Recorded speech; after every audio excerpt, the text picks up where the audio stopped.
أعوذ بالله من الشيطان الرجيم. بسم الله الرحمن الرحيم. إن الحمد لله نحمده ونستعينه ونستغفره ونعوذ بالله من شرور أنفسنا ومن سيئات أعمالنا. من يهده الله فلا مضل له ومن يضلل فلا هادي له. وأشهد أن لا إله إلا الله وحده لا شريك له وأشهد أن محمدًا عبده ورسوله.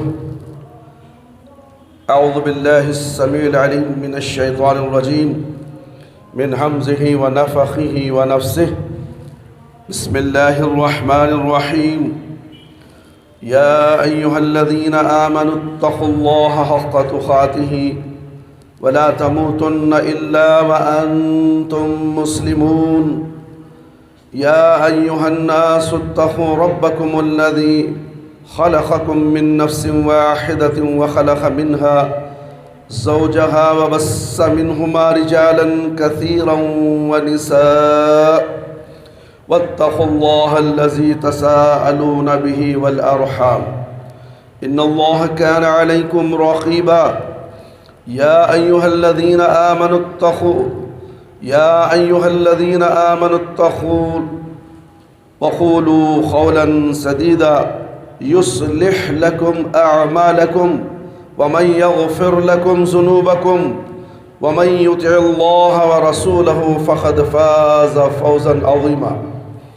أما بعد فإن خير الحديث كتاب الله وخير الهدي هدي محمد صلى الله عليه وسلم وشر الأمور محدثاتها وكل محدثة بدعة وكل بدعة ضلالة وكل ضلالة في النار.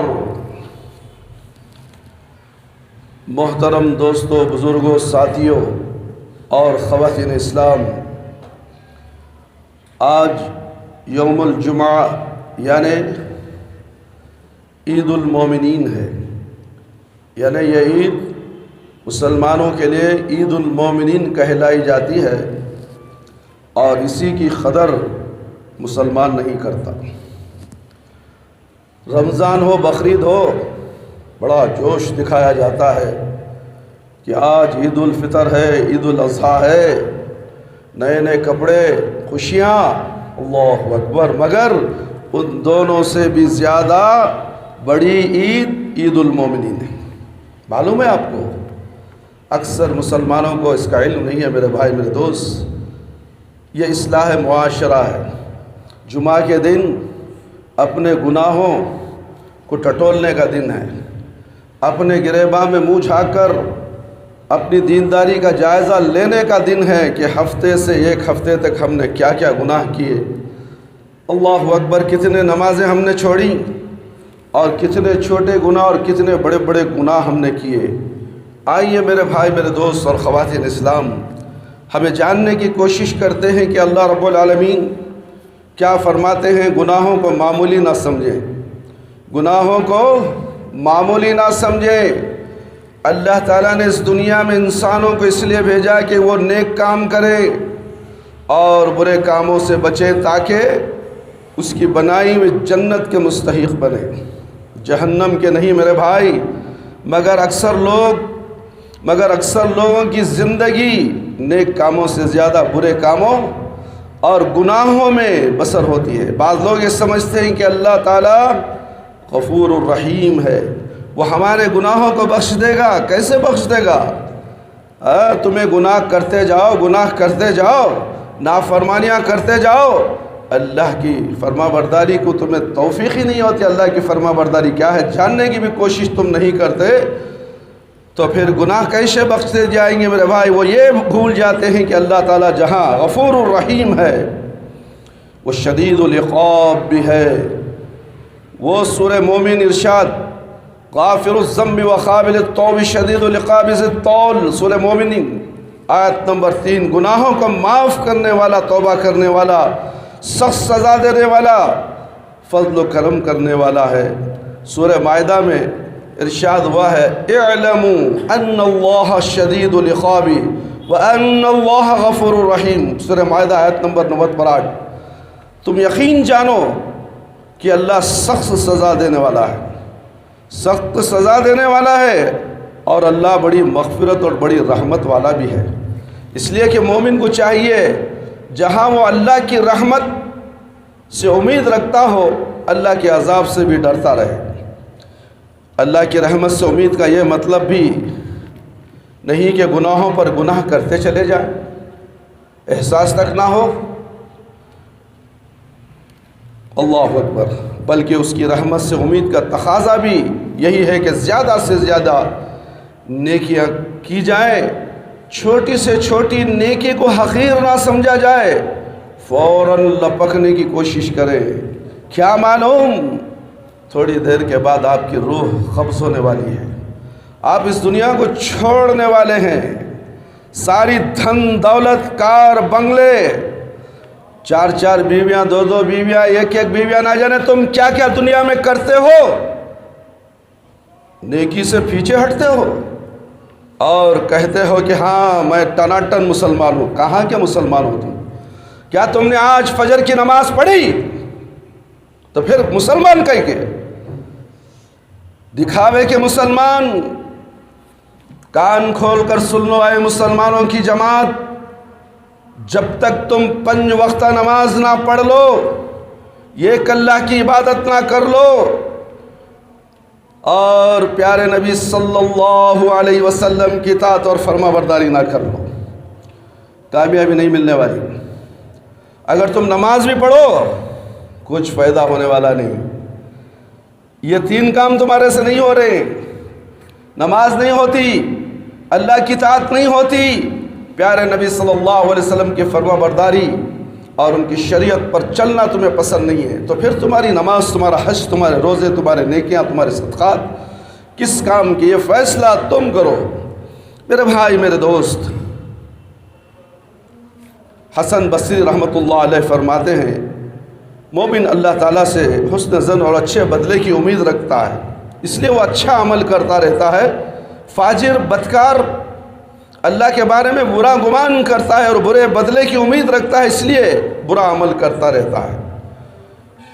بعض لوگ سمجھتے ہیں کہ گناہ صغیرہ معمولی گناہ ہے، گناہ صغیرہ معمولی گناہ ہے، اللہ اس کو معاف کر دے گا یا نیکیاں اسے مٹا دیں گی۔ اس طرح کا خیال حقیقت میں شیطانی فریب ہے۔ شیطان انسان کو گمراہ کرنے کے لیے صغیرہ گناہوں کا سہارا لیتا ہے، اس لیے گناہ خواہ کتنا ہی معمولی کیوں نہ ہو حقیر نہیں سمجھنا چاہیے۔ عائشہ رضی اللہ عنہا کو نصیحت کرتے رسول اکرم صلی اللہ علیہ وسلم نے فرمایا، اے عائشہ رضی اللہ عنہا، گناہوں کا حقیر نہ سمجھو، کیونکہ اللہ کی جانب سے ایک فرشتہ ان کو لکھ رہا ہے۔ اللہ اکبر، تمہیں غفلت میں ہو؟ منیم جی دفتر لے کے بیٹھ جاتا ہے حساب و کتاب لکھنے کے لیے، تھوڑی دیر بھی رکا تو بھئی کیا کام چھوڑ دے، لکھو بھئی حساب کتاب۔ دنیا میں اسے ڈانٹتے ہو تم، مگر وہ اللہ کے فرشتے اونگتے نہیں، سوتے نہیں، آپ کی نگران میں ہیں۔ ایک فرشتہ بھی ہے، 2 فرشتے بھی ہیں، اور تمہارے گناہوں کو لکھ رہے ہیں، نیکیوں کو بھی لکھنے والے فرشتے ہیں۔ کیا تمہیں اس کا علم ہے؟ آج جان لو، تمہاری معمولی سی معمولی گناہ، چھوٹے سے چھوٹا گناہ بھی لکھا جا رہا ہے۔ اللہ اکبر۔ اللہ کے رسول صلی اللہ علیہ وسلم نے فرمایا، عبداللہ بن مسعود رضی اللہ تعالیٰ عنہ فرماتے ہیں کہ رسول اکرم صلی اللہ علیہ وسلم نے فرمایا، گناہوں کو معمولی نہ سمجھو، کیونکہ یہ گناہ جب کسی کے اعمال نامہ میں ایک ایک کر کے جمع ہو جاتے ہیں تو اس کو ہلاکت کر کے رکھ دیتے ہیں۔ پھر آپ صلی اللہ علیہ وسلم نے فرمایا، ان گناہوں کی مثال ان مسافروں کی مانند ہے جو کبھی سفر پر روانہ ہوئے، دوران سفر انہیں بھوک لگی، وہ کھانا کھانے کے لیے لکڑیوں کی تلاش میں نکل گئے، سب ایک ایک لکڑی لے آئے، یہاں تک کہ لکڑیوں کا ایک ڈھیر جمع ہو گیا، جس میں وہ اپنا کھانا تیار کر لیے۔ یعنی ایک لکڑی کی کوئی حقیقت نہیں، مگر جب یہی ایک ایک کر کے دھیڑ کی شکل اختیار کر لی تو اس میں اتنی طاقت پیدا ہو گئی کہ اس میں کئی لوگوں کا کھانا تیار ہوگا۔ اس طرح گناہ بھی ایک ایک کر کے جب بڑی تعداد میں جمع ہو جاتے ہیں تو انسان کی تباہی کا ذریعہ بن جاتے ہیں۔ صحیح ترغیب و ترہیب۔ بعض گناہ ایسے ہیں جنہیں انسان معمولی سمجھ بیٹھتا ہے، مگر وہ اللہ کی نظر میں بڑے غیر معمولی اور خطرناک ہوتے ہیں۔ منافقین نے عائشہ رضی اللہ تعالیٰ عنہ پر بدکاری کا الزام لگایا اور زور و شور کے ساتھ اس کا پرپنڈا کیا۔ بعض بھولے بھالے مسلمان بھی ان کے فریب میں آ گئے، ان کی نکیر کرتے ہوئے سورہ نور میں فرمایا اذ تلقونہ بألسنتکم وتقولون بأفواہکم ما لیس لکم بہ علم وتحسبونہ حینا وہو عند اللہ عظیم۔ سورہ نور آیت نمبر 15۔ جبکہ تم اس بہتان کو ایک دوسرے سے نقل کرتے تھے اور اپنی زبان پر ایسی بات لاتے تھے جس کا تمہیں کوئی علم نہیں، اور تم لوگ اسے معمولی سمجھتے تھے، حالانکہ وہ اللہ کے نزدیک بہت بڑی تھی۔ سنن ابن ماجہ میں رسول اکرم صلی اللہ علیہ وسلم نے فرمایا، ابن ماجہ کی روایت ہے، میرے بھائی، میرے دوست اور خواتین اسلام، آدمی اپنی زبان سے اللہ کی ناراضگی کا کوئی کلمہ ادا کرتا ہے جسے وہ معمولی سمجھتا ہے، مگر اس کی وجہ سے وہ جہنم میں 70 سال کی مسافت کی گہرائی میں پہنچ جاتا ہے۔ اللہ اکبر، اللہ اکبر۔ ہم لوگوں کو احساس تک نہیں ہے میرے بھائی، میرے دوست۔ ہنسی مذاق میں آدمی دوسرے کی شان میں اکثر ایسے کلمات اور نازیبہ حملے استعمال کرتا ہے جنہیں وہ معمولی سمجھتا ہے، حالانکہ وہ بہت ہی سنگین ہوتے ہیں۔ ایک مرتبہ عائشہ رضی اللہ عنہا نے رسول اکرم صلی اللہ علیہ وسلم کے پاس صفیہ رضی اللہ عنہا کا تعارف کراتے ہوئے فرمایا، صفیہ ایسی ویسی ایسی ہے، یعنی وہ پست خد ہے۔ یہ سن کر آپ صلی اللہ علیہ وسلم نے فرمایا، اے عائشہ رضی اللہ عنہا، تم نے ایسی بات کہی کہ اگر اس کو سمندر کے پانی میں ملا دیا جائے تو سارا پانی گندا ہو جائے گا۔ اللہ اکبر۔ دیکھیے کسی کے اوپر بہتان تراشی کرنا کتنا بڑا جرم ہے میرے بھائی، میرے دوست۔ ایک پانی میں الگ اس بات کو ملا دیا جائے تو پورا پانی کڑوا اور گندا بھی ہو جائے گا۔ یہ کون کہہ رہے ہیں میرے بھائی؟ پیارے نبی صلی اللہ علیہ وسلم، جن کی شریعت کو جو نہیں مانتا اس دنیا سے ختم اور آخرت میں اس کا کوئی حصہ نہیں، وہ سیدھے جہنم میں پہنچ جائے گا۔ میرے بھائی، میرے دوست، قرآن اور حدیث کے سوا کوئی دین نہیں ہے میرے بھائی۔ تیسرا، چوتھا، پانچواں، چھوٹا، یہاں تک کہ 10واں یا 100واں تو ملا لو، اللہ اور اللہ کے رسول صلی اللہ علیہ وسلم کی اطاعت اور فرما برداری کرو۔ بات سنو تو نبی کریم صلی اللہ علیہ وسلم کی بات سنو۔ شریعت پر عمل کرنا ہے تو پیارے نبی صلی اللہ علیہ وسلم کی احادیث نبویہ صلی اللہ علیہ وسلم پر عمل کرنے کی کوشش کرو، تمہیں سیدھی راہ ملے گی اور جنت کو تم پہنچ جاؤ گے۔ ہمارے معاشرے میں مومن بھائی پر اس کی غیر موجودگی میں نقد و جرح، الزام تراشی اور عیب جوئی کوئی جرم ہی نہیں سمجھا جاتا۔ اچھے پڑھے لکھے اور دیندار لوگ بھی اس مرض میں مبتلا ہیں۔ یہ ایسا سنگین جرم ہے جس سے انسان عذاب الہی کی زد میں آ جاتا ہے۔ عبداللہ بن عباس رضی اللہ عنہ سے مروی ہے کہ ایک مرتبہ رسول اکرم صلی اللہ علیہ وسلم کا گزر دو خبروں پر سے ہوا۔ آپ صلی اللہ علیہ وسلم نے صحابہ رضی اللہ تعالیٰ عنہ سے فرمایا کہ ان دونوں خبر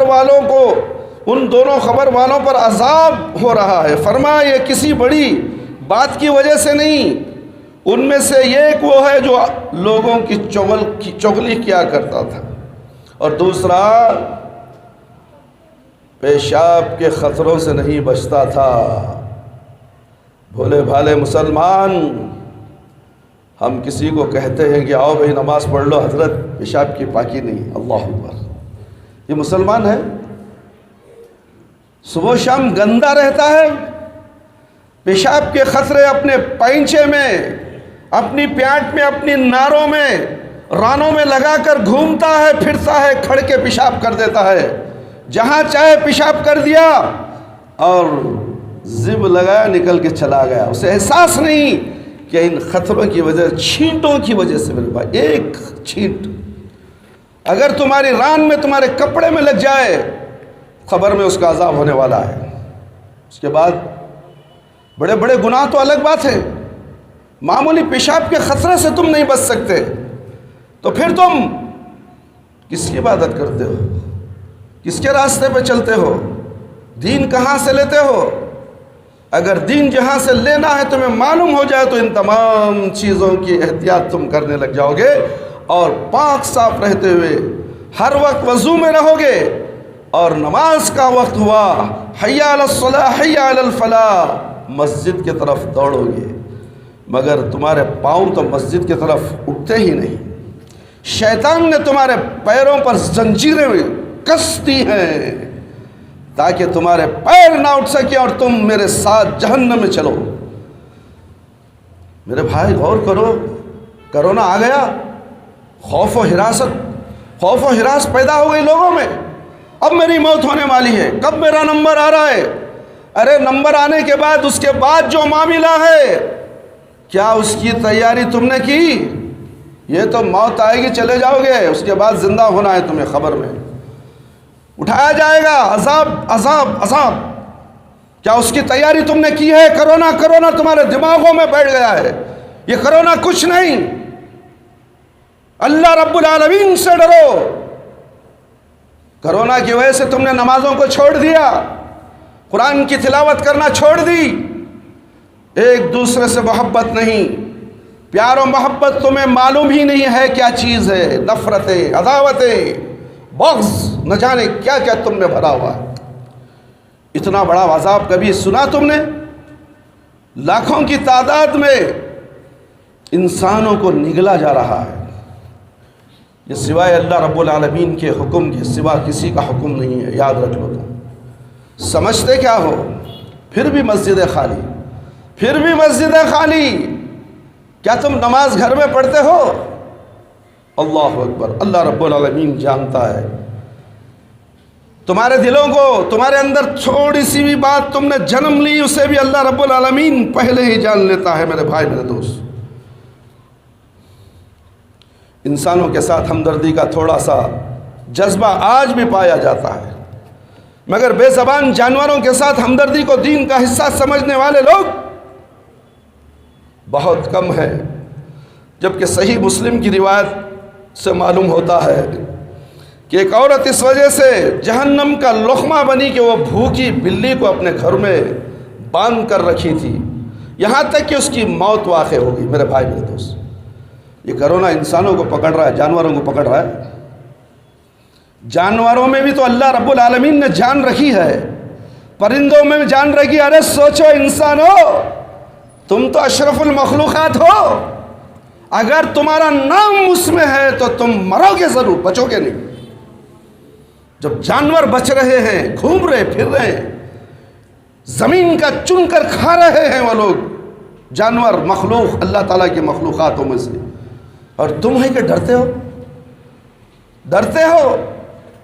بیماریاں اللہ نے دی ہیں، اللہ نے شفا بھی رکھا ہے، اللہ سے مدد مانگو، شفا اللہ سے مانگو، دعا اور اذکار کرو۔ کیا تمہیں دعا پڑھنے نہیں آتی؟ تم سیکھنا ہی نہیں چاہتے؟ نماز میں سورہ فاتحہ تمہیں یاد نہیں میرے بھائی، نماز سے پہلے کی دعا یاد نہیں، تشہد میں کیا پڑھنا یاد نہیں، سمیع اللہ لمن حمیدہ کے بعد کیا پڑھنا تمہیں یاد نہیں، دو سجدوں کے درمیان جب بیٹھتے ہو اس پہ کیا پڑھنا تمہیں معلوم نہیں، تو دعائیں کہاں سے یاد رکھو؟ پھر بھی تم مسلمان ہو، یہ یاد رکھ لو۔ یہ جملہ مسلمان کا تم نہیں چھوڑو، پھر بھی ہم مسلمان ہیں، ہمیں کچھ بھی نہیں آتا، ہمیں دین سے ناواقف، اندھے بہرے گونگے، اور پھر بھی مسلمان دنیا کے پورے کام جانتے ہیں۔ مشینری ریڈی کرنا، ایئر کنڈیشن ریڈی کرنا، نہ جانے دنیا کی کن کن مصنوعات کو تم جانتے ہو ریڈی کرنا، علم جانتے ہو، ڈگریاں حاصل کرنا جانتے ہو، بڑی بڑی موٹی کتابیں تم پڑھنا جانتے ہو، جو عمل تمہیں جنت کو لے جانے والا ہے، اس عمل کے بارے میں تم کہتے ہو کہ ہم گونگے حضرت، گونگے، اس کے ساتھ کہتے ہو کہ ہم اندھے بھی ہیں، ارے ہم بہرے بھی ہیں، تمہیں کیا بول رہی ہم نہ سننے نہیں آ رہا حضرت۔ ملا مولوی تو ممبر پر ایسا ہی بولتا ہے، یہ کان سے سنو، یہ کان سے چھوڑ دو۔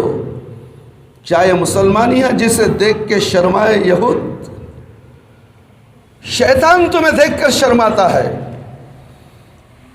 اتنی بڑی بیماری، طاعون کی بیماری آئی، اللہ کے نبی صلی اللہ علیہ وسلم نے دعائیں پڑھنے کا حکم دیا۔ کیا تم دعا پڑھ کر اس سے بچنا چاہتے ہو؟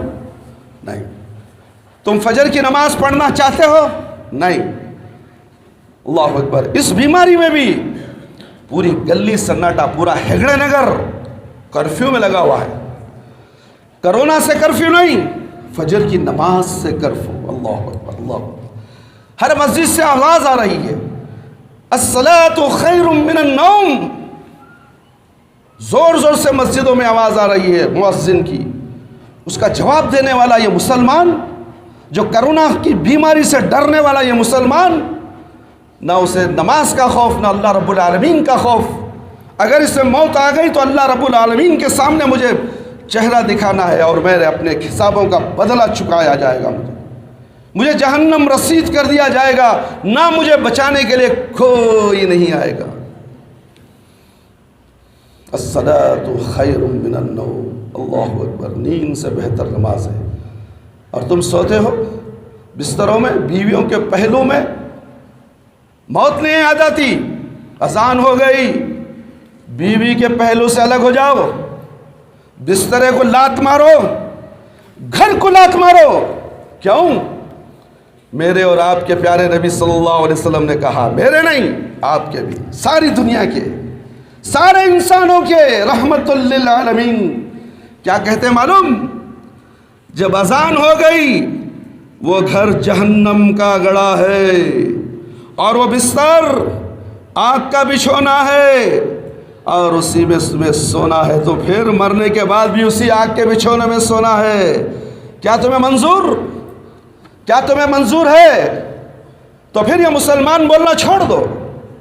جب نماز نہیں پڑھتے تو اپنے آپ کو مسلمان مت بنو، چھوڑ دو یہ کہنا، جو بھی نام چاہے دل میں ایسا رکھ لو، مسلمانوں کے نام بھی مت رکھو تم، کیونکہ تمہیں نماز سے چڑ پیدا ہوتی ہے۔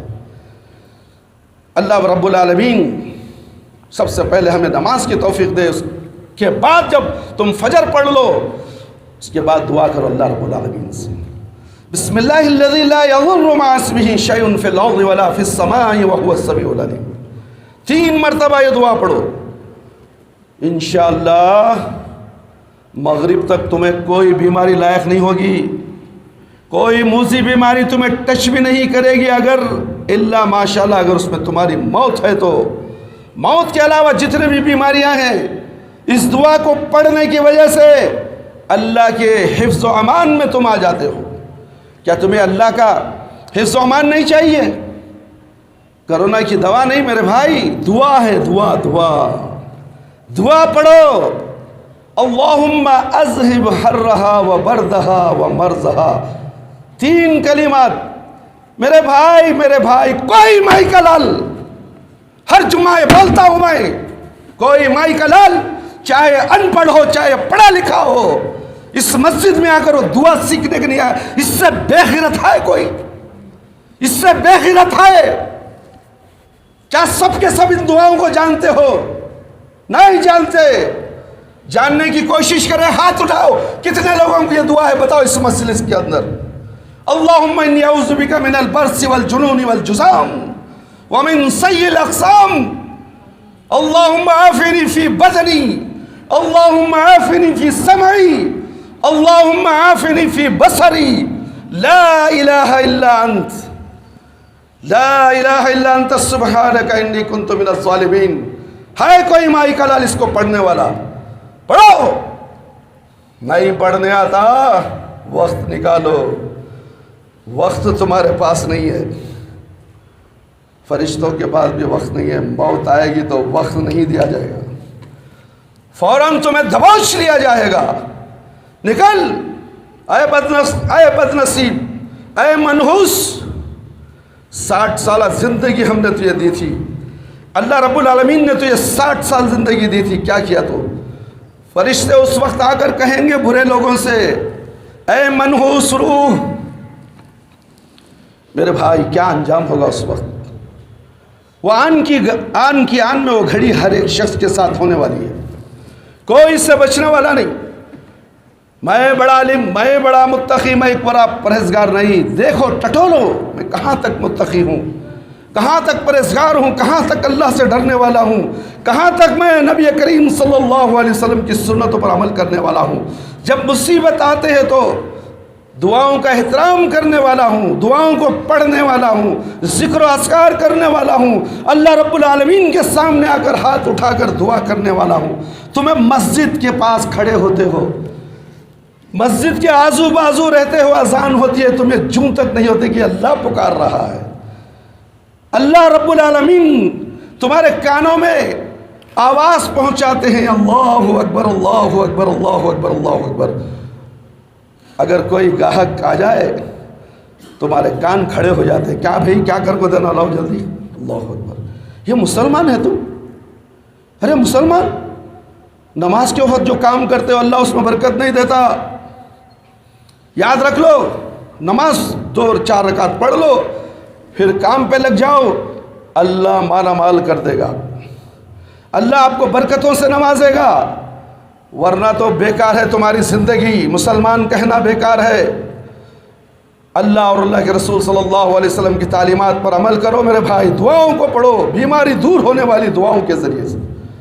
تم جتنے بھی دوائیں استعمال کر لو، بڑے بڑے ہسپتالوں میں وینٹیلیٹر کے سامنے سو جاؤ، 2 لاکھ روپے جمع کر دو، جب تک دعا تمہارے ساتھ نہیں ہے تو وہ وینٹیلیٹر کام نہیں کرنے والا، اللہ کا حکم آ جائے گا،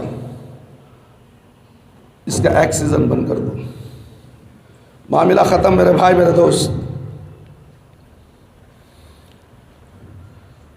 آپ صلی اللہ علیہ وسلم کی تربیت کا اثر معاذ رضی اللہ تعالیٰ عنہ پر ایسا ہوا کہ دوسروں پر بدگمانی کرنے کے سلسلے میں، میرے بھائی میرے دوست، آپ نے جو اسلامی معاشرے قائم کیا ہے اس کے افراد صحابہ اکرام رضی اللہ تعالیٰ عنہ تھے، جو انبیاء کے بعد سب سے افضل تھے، مگر شیطان نے بدگمانی کا حربہ ان کے خلاف بھی استعمال کیا۔ جو انبیاء کے بعد سب سے افضل تھے مگر شیطان تمہارا کھلا دشمن ہے۔ رسول اکرم صلی اللہ علیہ وسلم نے اسے تمام موقعوں پر صحابہ اکرام رضی اللہ تعالیٰ عنہ کو صحیح رہنمائی فرمائی، انہیں اس مرض کے مہلک اثرات سے بچا لیا دعاؤں کے ذریعے سے۔ عائشہ رضی اللہ تعالیٰ عنہ فرماتی ہیں کہ ایک رات رسول اکرم صلی اللہ علیہ وسلم میرے گھر تشریف لائے، رات کا کچھ حصہ جب گزر گیا تو آپ خاموشی کے ساتھ بستر سے اٹھے اور گھر سے باہر چلے گئے، میں بھی آپ کے پیچھے ہوئی، آپ سیدھے قبرستان گئے اور دیر تک کھڑے ہو کر وہاں مدفون مسلمانوں کے حق میں دعائیں مغفرت کرتے رہے۔ پھر واپس ہوئے۔ عائشہ رضی اللہ تعالیٰ عنہ جب دیکھا کہ آپ صلی اللہ علیہ وسلم واپس ہو رہے ہیں تو دوڑتے ہوئے آئیں اور اپنے بستر پر لیٹ گئی۔ دوڑتے ہوئے آنے کی وجہ سے ان کی سانس پھولنے لگی۔ آپ صلی اللہ علیہ وسلم سمجھ گئے کہ عائشہ رضی اللہ عنہ میرے بارے میں بدگمانی میں مبتلا ہے، چنانچہ آپ صلی اللہ علیہ وسلم نے فرمایا، اے عائشہ رضی اللہ عنہ، کیا تو سمجھتی ہے کہ اللہ اور اس کے رسول تیرے حقوق کی ادائیگی میں کوتاہی کریں گے؟ پھر آپ صلی اللہ علیہ وسلم نے فرمایا، بات دراصل یہ ہے کہ میرے پاس جبرائیل علیہ السلام آئے تھے اور انہوں نے کہا کہ اللہ کا حکم ہے کہ آپ بقیع تشریف لے جائیں۔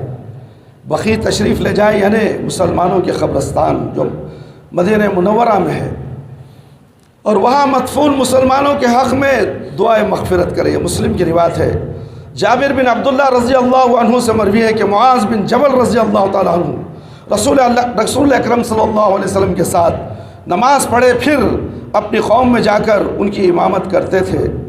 ایک مرتبہ وہ عشاء کی نماز آپ صلی اللہ علیہ وسلم کے ساتھ ادا کر کے اپنی قوم میں گئے اور ان کو نماز پڑھنے لگے۔ سورہ فاتحہ کے بعد سورۃ البقرہ کی آیت تلاوت شروع کر دی۔ ان کی قوم کے لوگ کسان تھے، مزدور تھے، پھر کھیتیوں میں کام کر کے تھک جاتے تھے۔ ایک شخص نے جب دیکھا کہ معاذ رضی اللہ تعالیٰ عنہ سورۃ البقرہ کی آیت شروع کر دیے ہیں تو اس نے نماز توڑ دی۔ میرے بھائی میرے دوست، اللہ اکبر، اور تنہا پڑھ کر گھر واپس ہو گئے۔ اور یہ بات معاذ بن جبل رضی اللہ تعالیٰ عنہ کو معلوم ہوئی تو انہوں نے کہا وہ شخص منافق ہے۔ اطلاع ملنے پر اس شخص نے رسول اکرم صلی اللہ علیہ وسلم سے معاذ بن جبل رضی اللہ تعالیٰ عنہ کی شکایت کرتے ہوئے کہا، یا رسول اللہ صلی اللہ علیہ وسلم، اے اللہ کے رسول صلی اللہ علیہ وسلم، ہم محنت اور مزدوری کرنے والے لوگ ہیں، ہم خود ہی اپنی کھیتوں کو سیراب کرتے ہیں، رات تھک کر آتے ہیں اور معاذ لمبی لمبی نمازیں پڑھاتے ہیں، لمبے لمبے رکوع، لمبے لمبے سجدے، اللہ اکبر اللہ اکبر۔ کل رات انہوں نے سورہ فاتحہ کے بعد سورۃ البقرہ کی تلاوت شروع کر دی تو میں نے نماز توڑ دی، جس کی بنا پر وہ مجھ پر نفاق کا الزام لگا رہے ہیں۔ آپ صلی اللہ علیہ وسلم نے معاذ رضی اللہ تعالیٰ عنہ کو ان کی سرنجش کرتے ہوئے فرمایا، اے معاذ رضی اللہ عنہ، کیا تم اتنی طویل سورتیں پڑھا کر لوگوں کو آزمائش میں مبتلا کرتے ہو؟ تمہیں چاہیے کہ سورہ شمس اور سورہ اعلیٰ جیسی چھوٹی چھوٹی سورتیں پڑھاؤ تاکہ لوگ بیزار نہ ہو جائے، نماز سے اکتا نہ جائیں۔ میرے بھائی میرے دوست، دیکھیے اللہ کے نبی کا فرمان ہے، آپ مسجد کے پاس ہوتے ہو، مسجد کے نیچے کارخانہ بھی ہے، میں بار بار بولتا ہوں، مسجد کے جو کارخانے کے ذمہ دار ہیں ان کو بھی میں بولتا ہوں، پیار سے میں نے سمجھا، کبھی کبھی مسجد میں ڈانٹ کر بھی سمجھایا ہوں، اللہ رضا سے میں معافی چاہتا ہوں کہ اگر ان کے دل کو ٹھیس پہنچی ہے۔ میں کسی کے دل کو ٹھیس پہنچانا نہیں چاہتا، آزو بازو میں ہیں، یہاں پر عبداللہ بھائی صاحب رہتے ہیں، ادھر فلانے بھائی رہتے ہیں، ادھر فلانے بھائی رہتے ہیں، کیا یہ مسلمان نہیں ہیں کیا میرے بھائی؟ ارے حی علی الصلاۃ، آؤ نماز کو، حی علی الفلاح، آؤ، کامیابی یہاں ہے، مسجد میں کامیابی ہے۔ تم دکان میں بیٹھ کر کامیابی کے گن گاتے ہو، کیسے ہو سکتا ہے؟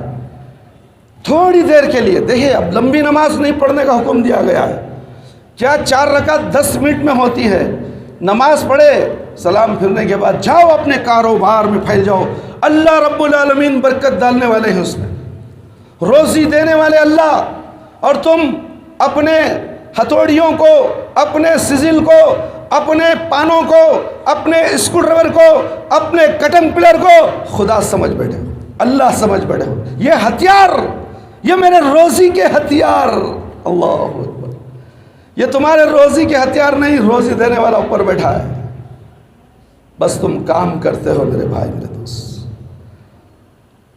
اللہ کے نبی صلی اللہ علیہ وسلم نے فرمایا کہ لمبی نماز نہیں، آؤ میرے بھائی، مسجد کے قریب رہنے والے میرے دوستوں، بزرگوں، ساتھیوں، میں تمہارا دشمن نہیں، میں تمہارا دوست ہوں۔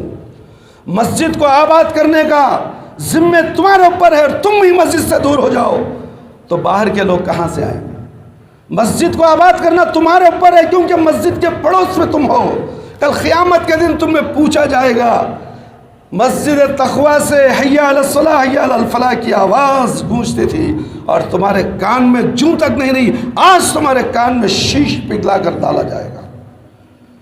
میرے بھائی میرے دوست، سوچنے کا مقام ہے، سوچو تو صحیح، آپ صلی اللہ علیہ وسلم کی اس تربیت کا اثر معاذ رضی اللہ تعالیٰ پر ایسا ہوا کہ دوسروں پر بدگمانی کرنے کے سلسلے میں بہت ہی محتاط ہو گئے، ہوشیار ہو گئے، بلکہ آپ کی موجودگی میں اگر کسی بدگمانی کی جاتی ہے تو اس کی جانب سے دفاع کرتے، جنگ تبوک پر پیچھے رہنے والے صحابہ رضی اللہ عنہم سے حضرت کعب بن مالک رضی اللہ تعالیٰ عنہ بھی تھے، تبوک کے میدان میں پیچھے پہنچنے کے بعد آپ صلی اللہ علیہ وسلم نے صحابہ اکرام کا جائزہ لیا۔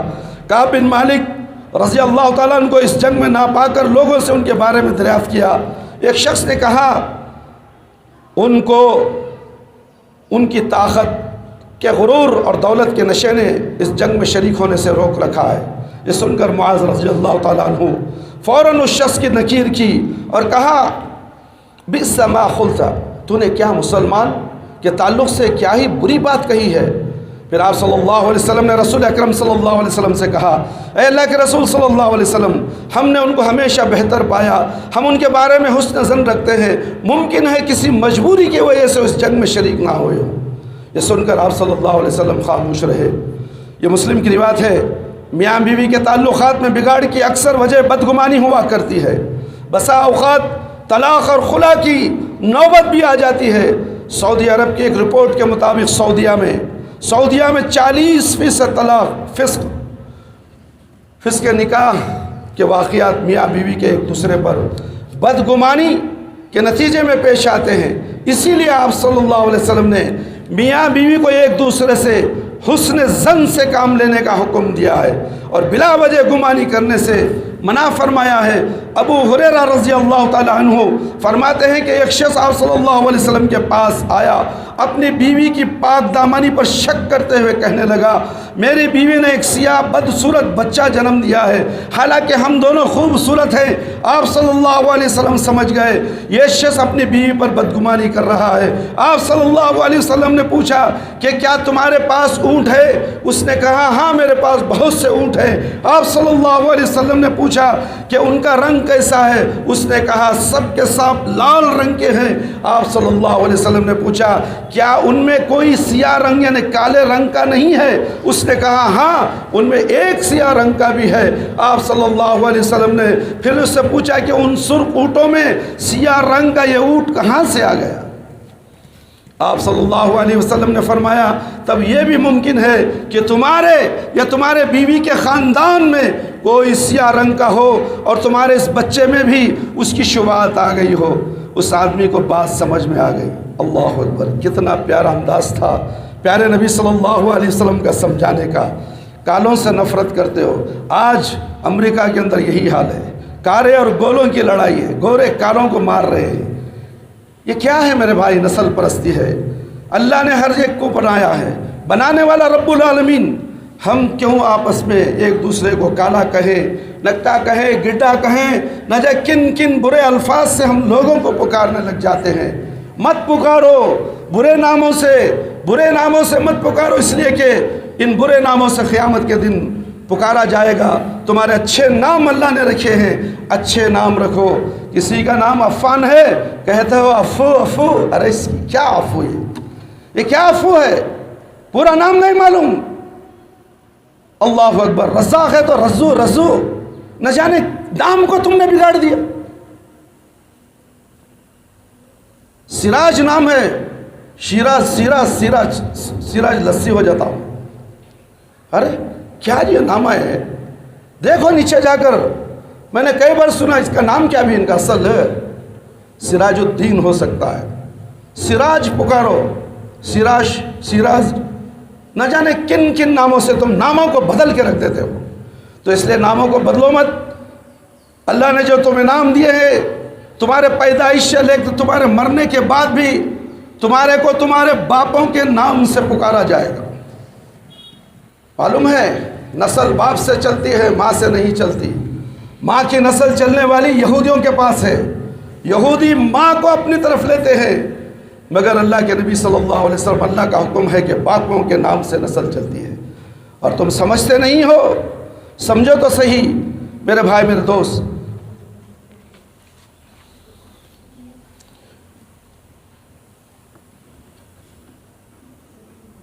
عائشہ رضی اللہ تعالیٰ عنہ، بدگمانی کی وجہ سے معاشرے کا امن و سکون کس قدر متاثر ہوتا ہے اس کا اندازہ واقعہ افق سے لگایا جا سکتا ہے، جس کی تفصیل صحیح بخاری میں موجود ہے۔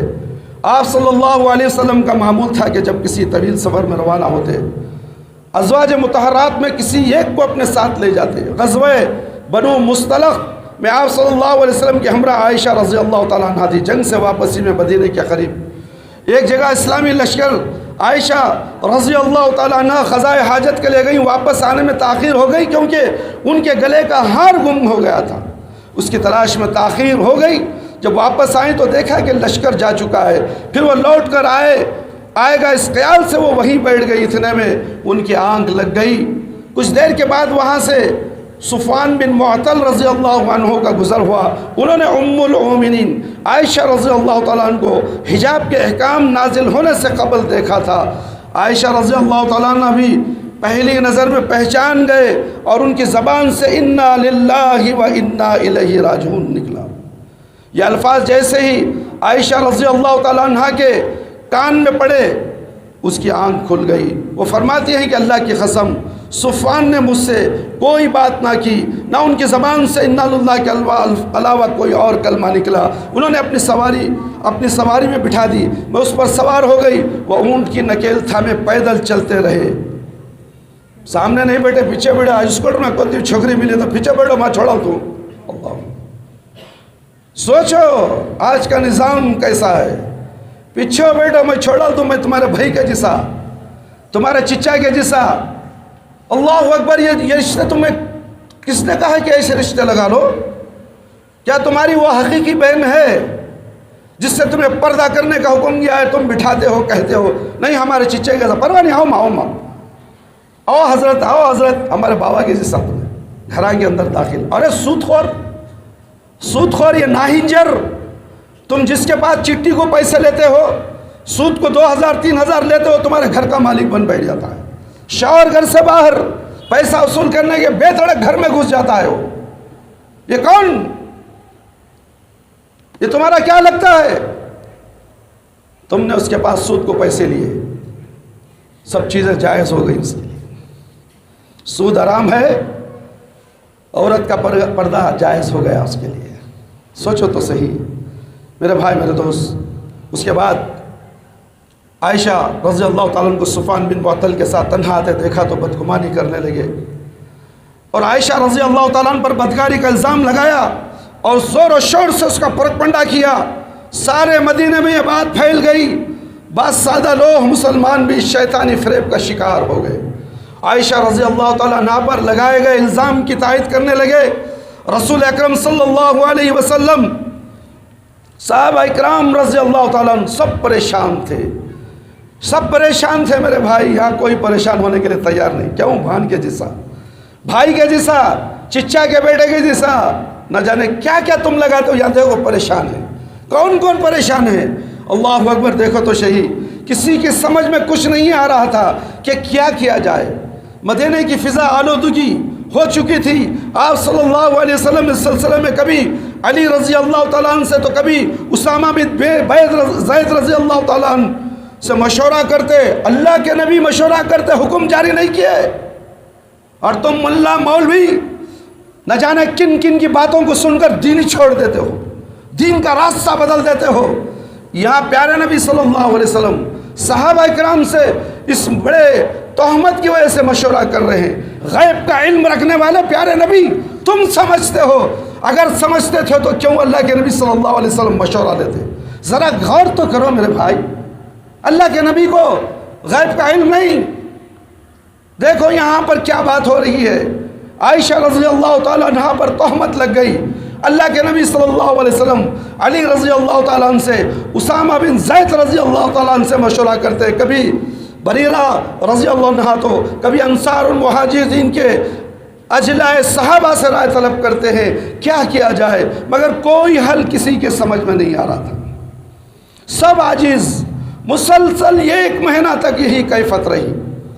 1 مہینے کے بعد آپ صلی اللہ علیہ وسلم پر وحی نازل ہوئی، سب بے بس، خود رسول اللہ صلی اللہ علیہ وسلم بھی جواب نہیں دے سک رہے۔ نہیں دیکھی سو چیز۔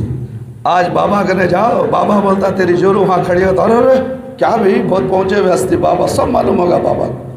بابا کے پیروں میں اپنی پیشانی رگڑ دیتے ہو۔ تعویذ دیا، گنڈ دیا، تعویذ کھول کر دیکھو، سوائے شرک کے علاوہ کچھ نہیں ہے اس کے اندر۔ آؤ میں دکھاتا ہوں تعویذوں کا، جس طرح پوسٹ مارٹم کیا گیا ہمارے پاس موجود ہے۔ اللہ اکبر۔ اور تعویذوں پر بھروسہ تمہیں، اللہ پر بھروسہ نہیں؟ جس نے پیدا کیا اللہ، اور تمہیں پیدا کرنے کے ٹائم تم ننگے دھڑنگے واپس آئے تھے دنیا میں، کیا تمہارے گلے میں تعویذ تھی؟ اور جب تم یہاں سے جاؤ گے ننگے جاؤ گے، کفن تمہارے ساتھ ہوگا۔ پھر یہ بیچ میں تعویذ کا انٹرول کیوں؟ تعویذ کا انٹرول کیوں میرے بھائی میرے دوست؟ اور اس طرح تم مرو گے تو جہنم میں جاؤ گے۔ سنیے یہ واقعہ بول کر میں اپنی بات کو ختم کر دوں گا انشاءاللہ۔ اللہ رب العالمین نے وحی نازل ہوئی جس میں عائشہ رضی اللہ تعالیٰ عنہ کی برات کا اعلان کیا گیا، اور جو لوگ بے بنیاد الزام لگا رہے تھے اور بدگمانی کر رہے تھے ان پر 80 کوڑے برسانے کا حکم دیا گیا۔ اللہ اکبر! کتنے لوگ تھے ہوں گے اس وقت میرے بھائی میرے دوست؟ 80 کوڑے۔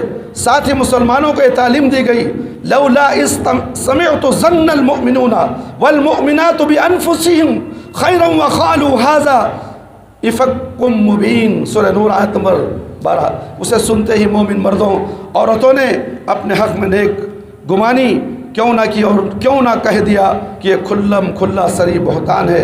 ایک مومن کو چاہیے کہ کسی مسلمان پر بدگمانی کرے نہ کرے، اور کوئی ایسی صورتحال پیش آ جائے بدگمانی کرنے کے بجائے پہلے تحقیق کر لے، تحقیق کے بعد جو نتیجہ سامنے آئے اس کے مطابق فیصلہ کرے۔ عمر رضی اللہ تعالیٰ عنہ اپنے دور خلافت میں عمارہ رضی اللہ تعالیٰ عنہ کو کوفے کا گورنر مقرر کیا۔ وہاں کے لوگ بڑے شر پسند تھے، انہوں نے خلیفہ سے عمارہ رضی اللہ تعالیٰ عنہ کی شکایت کی کہ انہیں صحیح طور سے نماز پڑھنے نہیں آتی۔ عمر رضی اللہ تعالیٰ عنہ کو جب عمار رضی اللہ تعالیٰ عنہ کے متعلق یہ شکایت پہنچی تو آپ رضی اللہ تعالیٰ نے جلد بازی سے کام نہیں لیا، سنی سیدھی باتوں پر عمل نہیں کیا۔ سابقین اولین میں سے ہیں، اور آپ صلی اللہ علیہ وسلم کی صحبت میں 20 پر 3 سال کا طویل عرصہ گزارا ہے۔ وہ اچھی طرح نماز پڑھنا اور پڑھنا جانتے ہیں، مگر اس شکایت کا نوٹس لینا بھی ضروری تھا۔ اس لیے انہوں نے عمارہ رضی اللہ تعالیٰ عنہ کو بلایا اور ان سے دریافت کیا کہ تم نماز کیسے پڑھتے ہو، نماز پڑھاتے ہو؟ انہوں نے کہا میں آپ صلی اللہ علیہ وسلم کے بتائے ہوئے طریقے کے مطابق نماز پڑھتا ہوں اور پڑھاتا ہوں۔ کان کھول کر سن لو، کسی پیر، کسی مرشد، کسی ملا، کسی امام نہیں۔ امام اشرف تھے ہو نبی صلی اللہ علیہ وسلم کے زمانے میں، مرشدہ نہیں، پیرہ نہیں، مفتیہ نہیں۔ اللہ کے نبی صلی اللہ علیہ وسلم جیسا نماز پڑھاتے تھے اسی طریقے سے میں پڑھاتا تھا۔ ایک صحابی رسول کہہ رہے ہیں اور تم کہتے ہو کہ ہماری نماز الگ، تمہاری نماز الگ، تمہاری مسجد الگ، ہماری مسجد الگ۔ میں سینے پہ ہاتھ باندھتا ہوں، میں ناف کے نیچے ہاتھ باندھتا ہوں۔ کوئی کہتا ہے کہ میں ہاتھ ہی نہیں باندھتا، کوئی کہتا میں پیشانی پہ باندھ لیتا ہوں، کوئی گدی میں باندھ لیتا ہوں۔ باندھ لے، کیا تیری نماز قبول ہوگی؟ جب تو مرے گا تو اس کا فیصلہ اللہ رب العالمین کریں گے۔ میرے بھائی میرے دوست، آپ صلی اللہ علیہ وسلم کے بتائے ہوئے طریقے کے مطابق ہی نماز پڑھاتا ہوں، پھر نماز پڑھ کر بتایا۔ اللہ اکبر! عمر رضی اللہ تعالیٰ عنہ کو یقین ہوا کہ یہ کوفہ والوں کی شرارت ہے۔ اکثر کوفہ والوں کی شرارت دین کے اندر ہے میرے بھائی۔ یہ کوفہ والوں کا دین شرارتی دین ہے، دین کو بگاڑنے والا دین ہے۔ 4 ائمہ کرام کوفہ سے ہی آئے ہیں، مکہ مدینے سے نہیں آئے۔ دین تو اللہ کے پیارے نبی صلی اللہ علیہ وسلم کو مکے میں نازل ہوا، مدینے میں نازل ہوا۔ قرآن کہاں نازل ہوا؟ تمہیں دین کہاں سے لینا چاہیے؟ پیارے نبی صلی اللہ علیہ وسلم کی سنت سے اور قرآن اللہ رب العالمین کے کلام سے۔ کوفہ والوں کی شرارت ہے، انہوں نے عمارہ رضی اللہ تعالیٰ عنہ پر جھوٹا الزام لگایا۔ یہ تحقیق کے بعد انہوں نے عمارہ رضی اللہ تعالیٰ عنہ سے کہا، اے ابو اسحاق، تمہارے بارے میں ہمارا یہی حسن ظن تھا، اللہ ہمیں معاف فرمائے، ہم نے بدگمانی کی۔ میرے بھائی میرے دوست، اور بھی بہت سی باتیں ہیں، وقت کی کمی کی وجہ سے میں اپنی بات کو ختم کر رہا ہوں۔ انشاءاللہ باقی اسی کے متعلق گناہوں کو معمولی نہ سمجھے، گناہ کے تعلق سے اور بھی بہت سی باتیں ہیں، انشاءاللہ آئندہ جمعہ آپ کے ساتھ تفصیل کے ساتھ پیش کی جائیں۔